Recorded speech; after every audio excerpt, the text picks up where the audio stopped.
section 7.1, and it's called Radical Expressions and Graphs.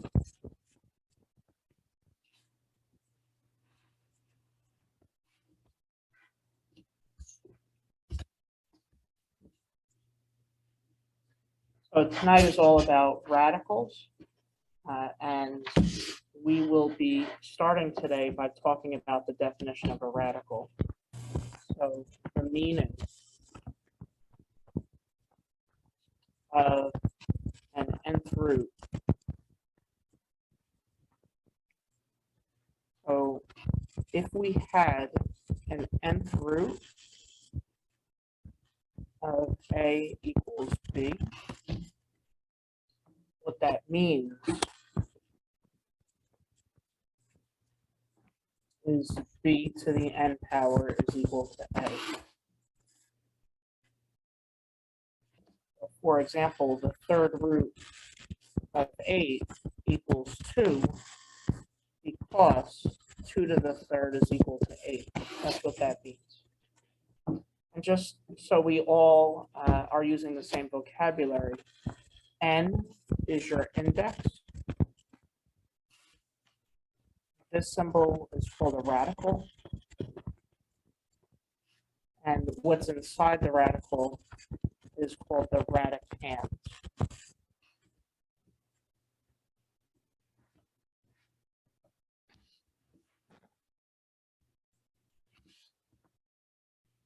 And I wanted to just mention, does anyone know what the square root of 9 is? Is it 3? Is it something else? Sometimes people are told, I'm sorry? Yeah, so sometimes what people say is when you take the square root of a number, some people say it could be 3 or -3. That's incorrect. So whenever you go to take the square root of a number, you only use the positive answer. Okay? So I just want to kind of mention that before we get started here. And taking an even root, a number, we only use positive answer. Sometimes that's called principle.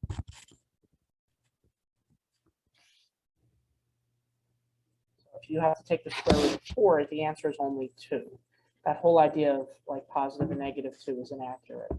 That's going to come up maybe later in the course with absolute value. But if you have to take the square root of a number, it's only the positive answer. Just like the cubed root of 8 is just 2, it's not plus or minus 2. So first set of examples, let's find each root.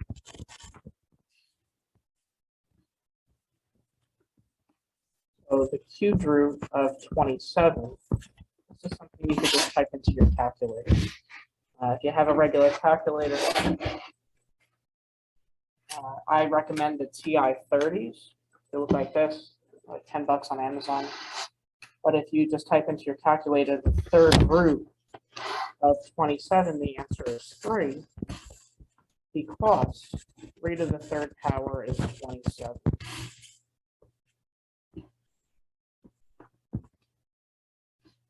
The cubed root of 216 is 6, because 6 to the third power is 216.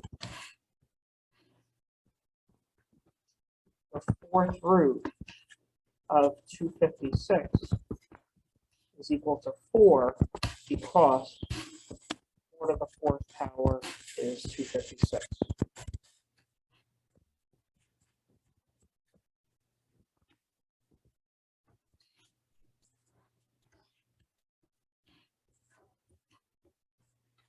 This works the same way with fractions.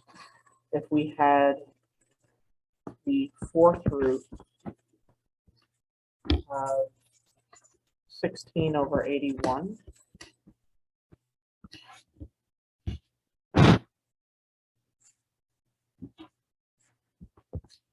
This is the same thing as just saying the fourth root of 16 divided by the fourth root of 81. Fourth root of 16 is 2, fourth root of 81 is 3. So whenever you have a radical and a fraction, it's not any harder. You just do it to the top and to the bottom.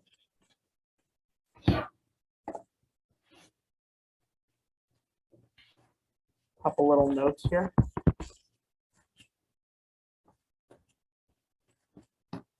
The square root of x means the second root of x. If there's no number, we know that that's 2. And if the index is even, and the radicand is negative, this means that there's no real solution.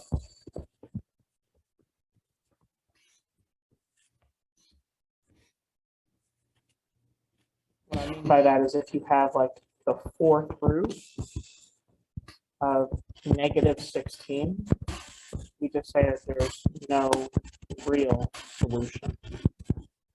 Or if you had the square root of negative 4, you just say that there's no real solution.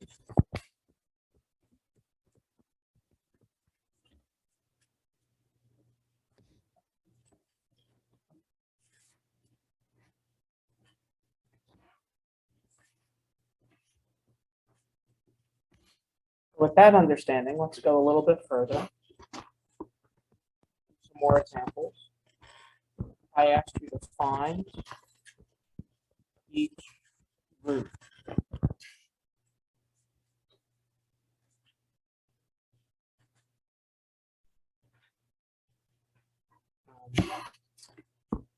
I asked you what's the square root of 36. We know this means we're looking for what number times itself twice is 36, and obviously that's 6, because 6 squared is 36.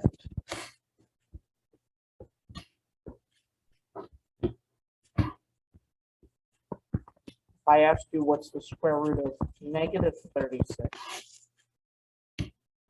That means the second root of negative 36, which is no real solution.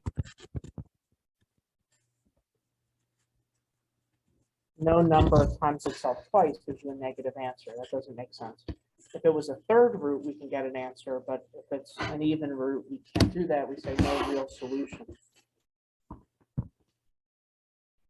Negative square root of 36. This means the opposite of the square root of 36, which is the opposite of 6.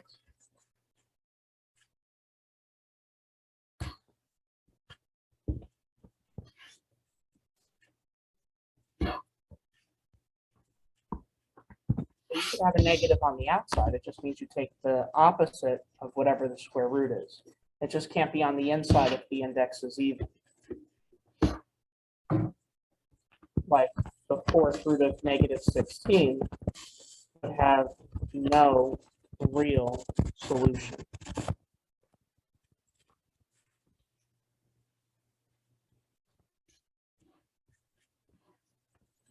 Sometimes the numbers get a little bit bigger. You are allowed to use calculators in this class as long as it's not graphing. But if we had the fifth root of negative 243, if you just type that into your calculator, the fifth root of negative 243 would be negative 3, because negative 3 to the fifth power is negative 243. The main idea is just keeping an eye on where the negative is. If it's negative on the inside of the radical and the index is even, you can't do it. If it's an odd index and it's negative on the inside, you can do it. You might just have to use your calculator if the numbers get too big. Next thing to talk about in this section is graphing radical expressions.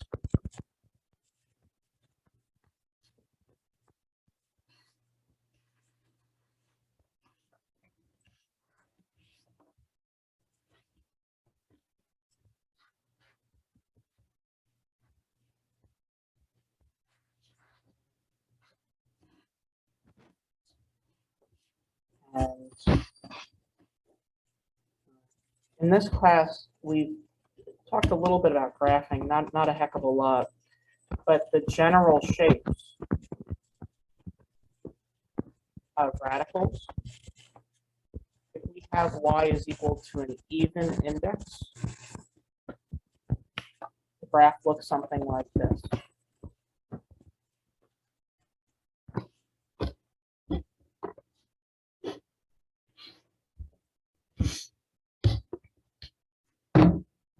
The domain, and we'll be talking more about this in a little bit. The domain would be any number from 0 to infinity. The way that we find the domain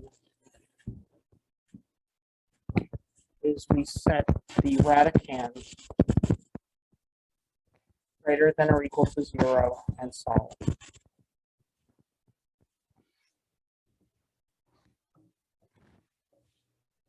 And we'll be going through examples like this.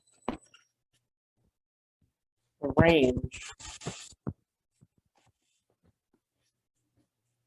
would be from 0 to infinity. It's more important that we could figure out the domain. The range isn't as important for these problems.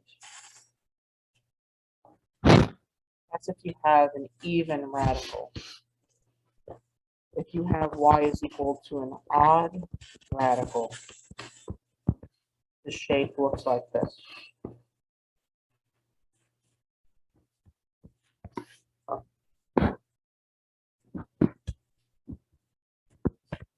The domain would be all real numbers.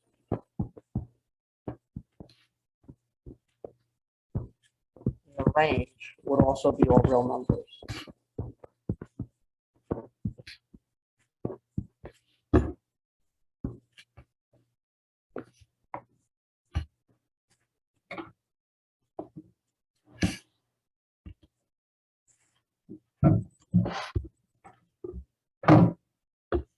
What I wanted to do is just a couple examples with the graphs, and then we'll do some more advanced problems like this.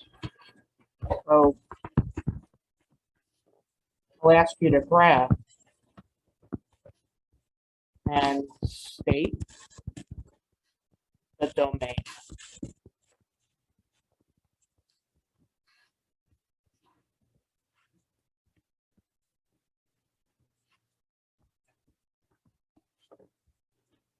Say f of x is equal to the square root of x plus 2.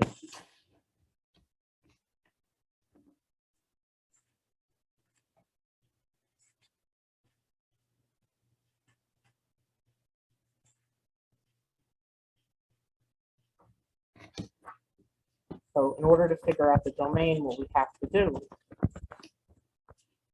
is, like we said before, we set the radicand greater than or equal to 0 and solve. So we're going to do x plus 2 is greater than or equal to 0, and we're going to solve it. That's going to tell us what the domain is.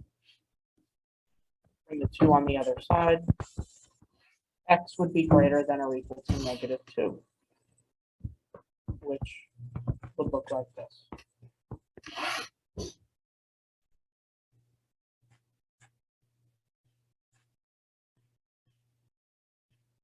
I'm not going to ask you to graph this on the exam. The exam is going to look just like the review does. But I will ask you for the domain, and this is how you find something like that. In order to graph this, just for your own knowledge, what we do is we make a table of values. So if we know the domain starts at -2, I'm going to use -2 for an x value, and then I'll plug it in. I'll use 2 for x to get the square root of 4. I'll use 7 for x to get the square root of 9. And then maybe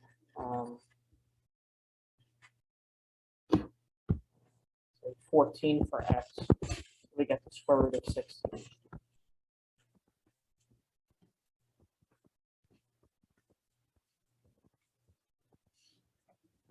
Here's what the graph would look like. When x is -2, the y value is 0. When x is 2, the y value is 2. When x is 7, y value is 3. And you get this graph like we just talked about. That's what you would have to do. I'm not going to ask you to graph on the exam. What's more important is that you could find the domain. So if the index is an even number, you find the domain by setting the radicands greater than or equal to 0.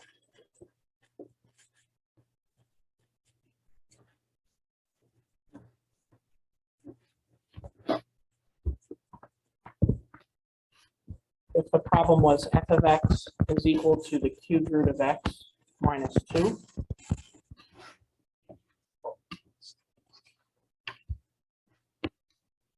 we said for this kind of problem, if the index is odd, the domain is just all real numbers. You only have to do that greater than or equal to 2 if the index is even. For this kind of problem, we would just say the domain would be all real numbers.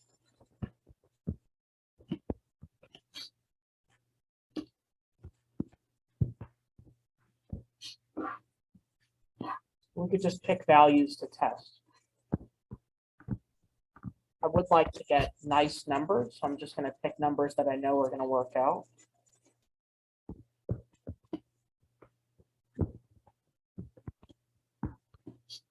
So if we take the cubed root of -8,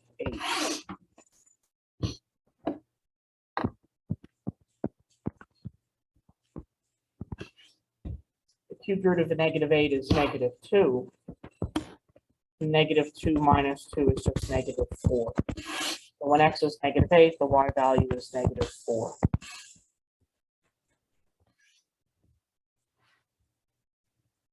Also take the cubed root of -1.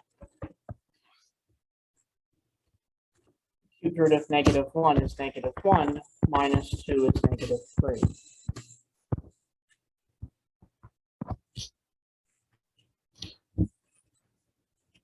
If you were to plug in 0, the cubed root of 0 is 0 minus 2 is just -2.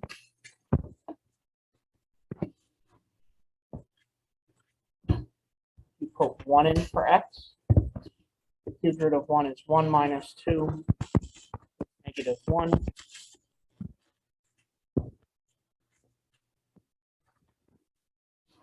And if we were to put 8 in for x, the cubed root of 8 is 2 minus 2, which is just 0.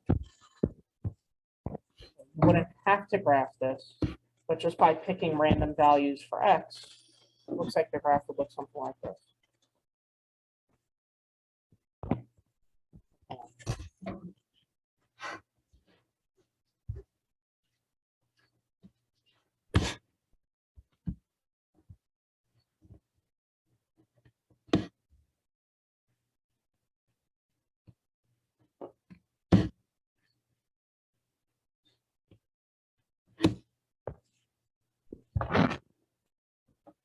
I wanted to finish this section by talking about additional rules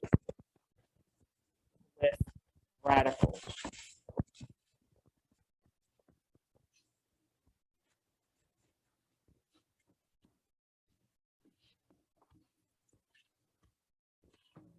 And there's two. One of the rules that if we ever have an even root of anything to an even power, we get an odd power answer, we need to use absolute value.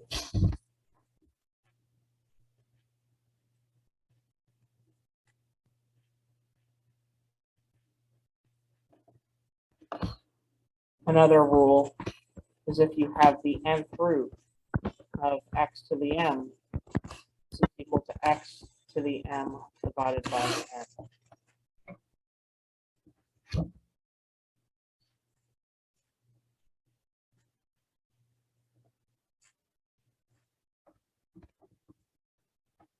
So, and we'll be learning about that a little bit more in the next section, but we can convert radicals to be powers. So that's the main idea here. So I have a few examples. We'll just kind of rapid fire this. I'll just ask you to simplify.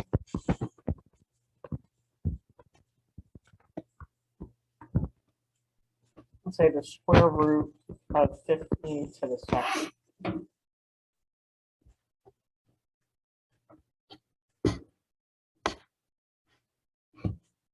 Well, using that second property, we know that this is really a second root. So this is the same thing as 15 to the 2 over 2 power, which is just 15 to the first, or 15.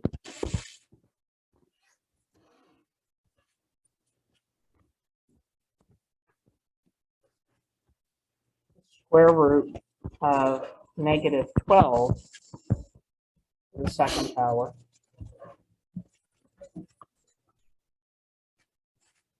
Remember, if there's no number written, it's just 2. So we write this negative 12 to the 2 over 2 power, which is 1. But this is using that first rule that we talked about. You see how this is an even number? And this is an even number? And this, the answer, is an odd power? That's this first rule. You have an even root of an even power, and you get an odd power answer. We have to put the inside an absolute value. The answer would actually just be 12. You have an even root of something to an even power, and you get an odd power answer. You have to use absolute value. Practice in that. What about the square root of y to the second? A little different with variables. Remember, this is really just a 2 here. This would be y to the 2 over 2 power is equal to y to the first. We have it even, we have it even, and we have an odd power answer, so we need absolute value. So the answer would just be the absolute value of y. This is something that'll come up over and over again. If you're taking the square root of something that's being squared, the answer has to be absolute value. Sometimes people don't put that, but you have to.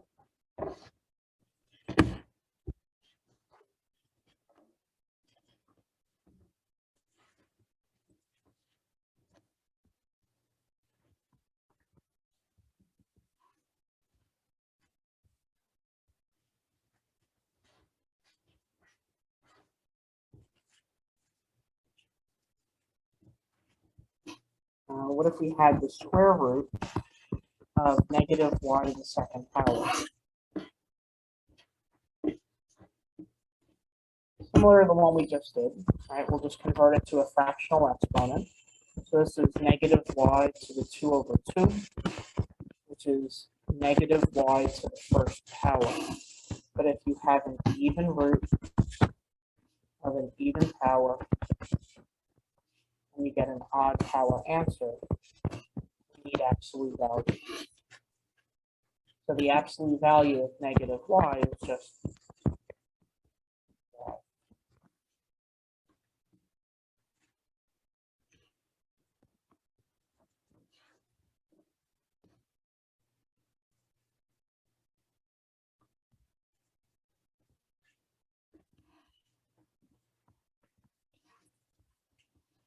What if we had the fourth root of -5 to the fourth power?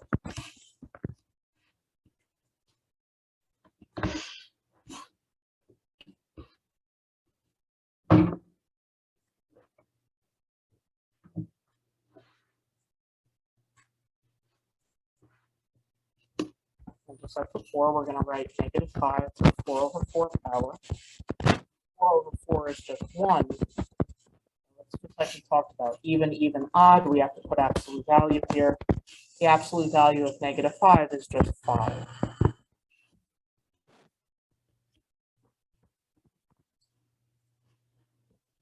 What if it's the fifth root of -5 to the 4th?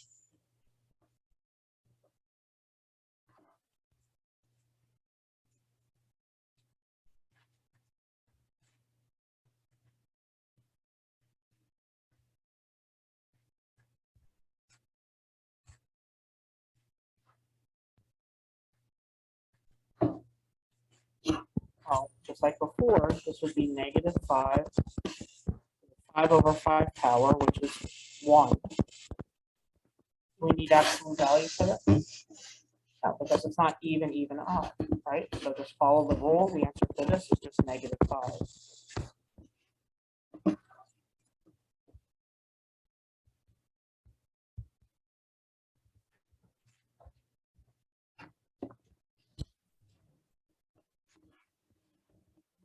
Three more.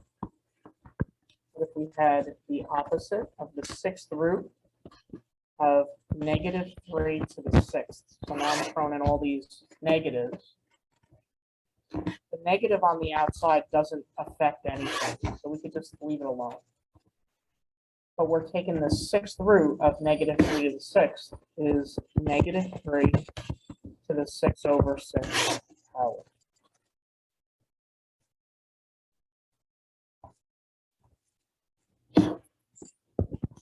Which is just negative times -3 to the 1st. We need absolute value here. Yeah, because this is even. This is even. And this is odd. An absolute value. The answer would just be -3. The absolute value of -3 is 3, so -3.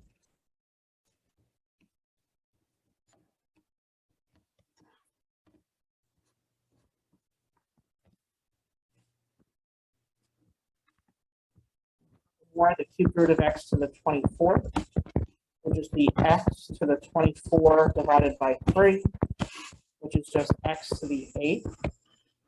We need absolute value for that. No, because it's not even, even, odd. Even, even, odd, you need absolute value. What about the last one for this section? The sixth root of y to the 18th. This is y to the 18/6. It's y to the 3rd. You need absolute value for this. Yeah. Even, even, odd. Final answer would just be the absolute value of y to the 3rd.